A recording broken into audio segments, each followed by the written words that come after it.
सभी विद्यार्थियों का न्यू स्टार क्लासेज में स्वागत है। प्रीवियस सेशन में हमने अध्ययन किया था समरूप विद्युत क्षेत्र में स्थित द्विध्रुव को घुमाने में किए गए कार्य की विवेचना हमने की थी। अब देखिए आज का जो हमारा सेशन रहने वाला है इसमें हम अध्ययन करेंगे गाउस का नियम या फिर गॉस लॉ। देखिए विद्यार्थियों, यह जो गाउस का नियम है ये इम्पोर्टेंट टॉपिक है और गाउस के नियम के ऊपर आधारित कोई भी एक एप्लीकेशन जो है वो एग्जाम में पूछी जाती है। तो देखिए सबसे पहली बात ये आती है कि गाउस का नियम क्या है। तो विद्यार्थियों ध्यान रखिएगा, गाउस का जो नियम है ये स्थिर वैद्युतिकी के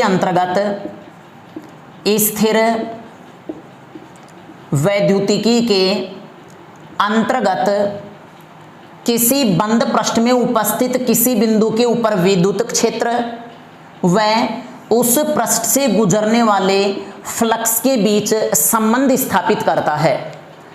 गाउस के नियम की सहायता से हम किसी भी बिंदु के ऊपर इंटेंसिटी फाइंड कर सकते हैं, विद्युत क्षेत्र की तीव्रता का मान ज्ञात कर सकते हैं।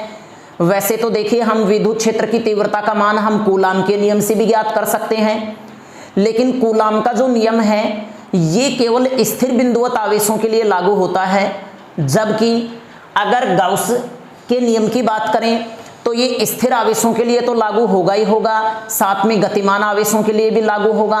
और इसके साथ में यदि किसी पृष्ठ में एक से अधिक आवेश उपस्थित हो तो उस स्थिति में हम विद्युत क्षेत्र गाउस के नियम की सहायता से ज्ञात कर सकते हैं।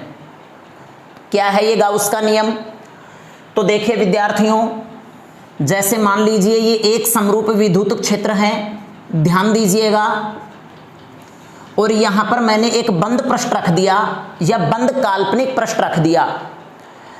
अब मेरे को इस पृष्ठ से गुजरने वाले कुल फ्लक्स की गणना करनी है। तो देखिए हमने वैसे तो विद्युत फ्लक्स में अध्ययन किया है कि जितनी विद्युत बल रेखाएं किसी बंद पृष्ठ के अंदर प्रविष्ट होंगी उतनी ही विद्युत बल रेखाएं पृष्ठ के बाहर निकलेंगी। और हम यह भी जानते हैं कि इनकमिंग फ्लक्स जो होता है, इनकमिंग फ्लक्स ऋणात्मक होता है और आउटगोइंग जो फ्लक्स होता है ये धनात्मक होता है। अब ध्यान दीजिएगा, जैसे मान लो यहां से जो फ्लक्स एंटर हो रहा है, जो प्रवेशित फ्लक्स है, हमने मान लिया फाई ई, फाई 1 मान लेते हैं। फाई 1 इज इक्वल टू होगा E1 S1। ध्यान दीजिएगा फाई बराबर में होता है ES, तो फाई 1 बराबर मैंने क्या मान लिया E1 S1। चूंकि ये समरूप विद्युत क्षेत्र है तो मैंने यहां पे ES1 रख दिया।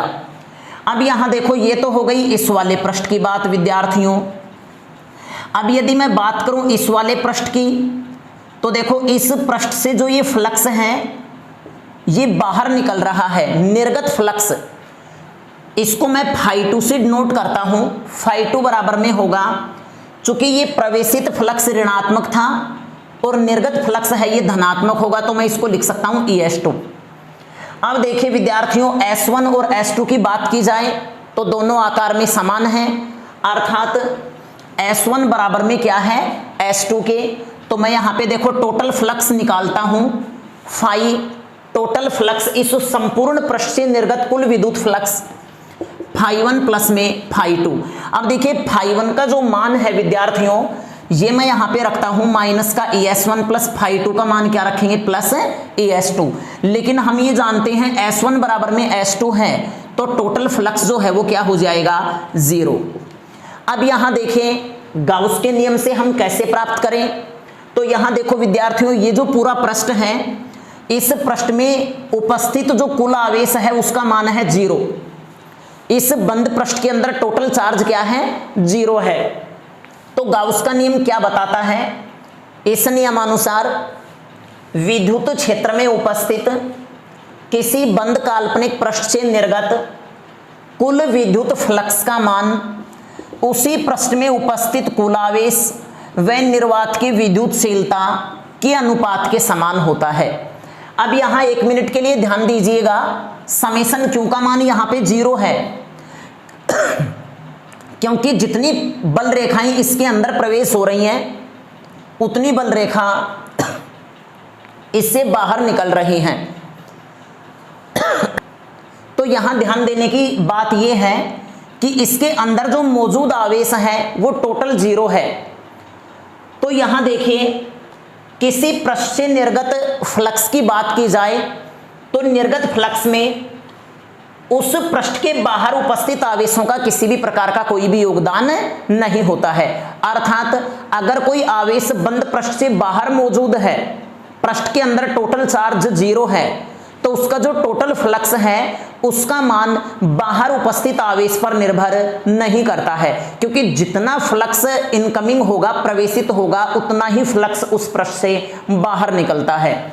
तो देखिए विद्यार्थियों, गाउस के नियम को हम यहां देखते हैं। गाउस के नियम का जो कथन है, क्या कहता है गाउस के नियम का कथन? इंपॉर्टेंट टॉपिक है। इस नियमानुसार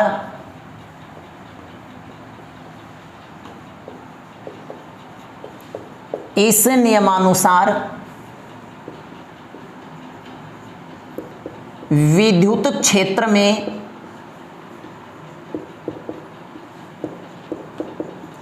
उपस्थित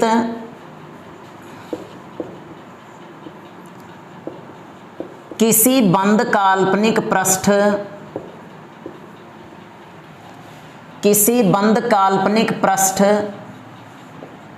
से निर्गत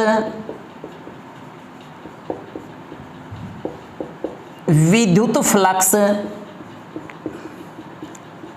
फाई ई का मान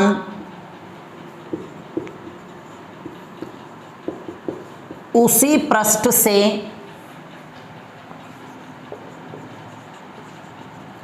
संबद्ध या उसी पृष्ठ में उपस्थित कुल आवेश समेशन क्यू व निर्वात की विद्युतशीलता एप्सिलॉन 0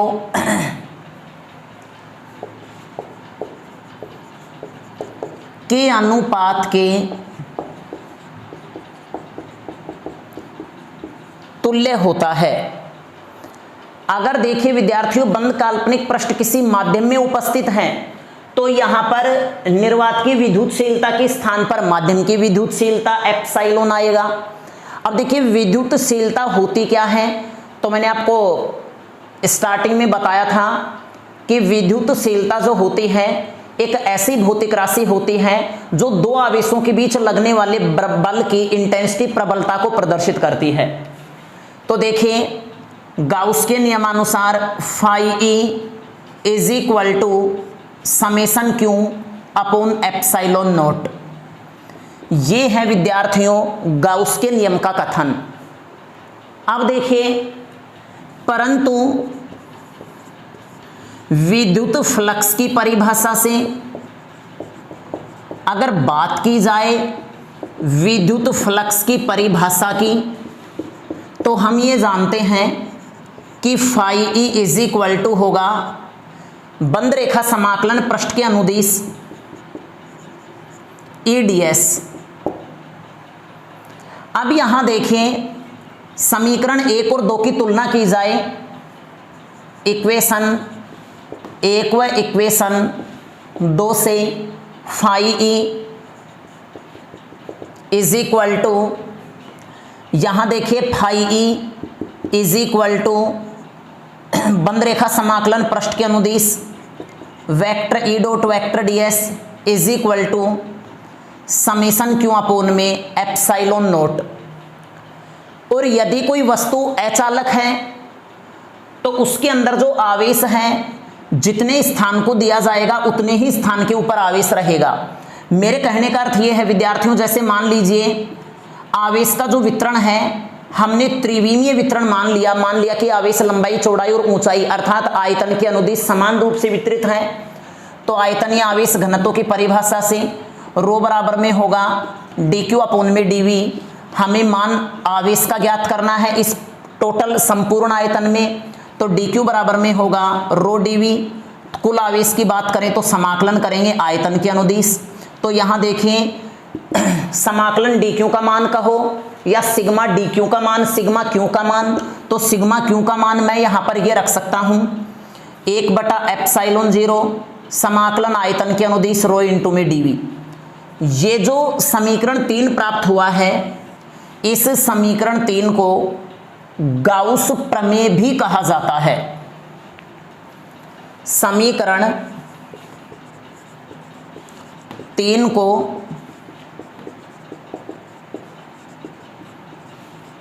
गाउस का प्रमेय भी कहा जाता है। और इस प्रमेय के आधार पे हम किसी बंद पृष्ठ से संबद्ध विद्युत क्षेत्र या उस पृष्ठ से निर्गत कुल विद्युत फ्लक्स या उस पृष्ठ में उपस्थित कुल आवेश का मान आसानी से ज्ञात कर सकते हैं। तो देखिए विद्यार्थियों, आप इसका एज इट इज स्क्रीनशॉट लेके नोट्स में मेंशन कीजिए। फिर हम यहाँ पे अध्ययन करेंगे गाउस के नियम की उत्पत्ति के बारे में।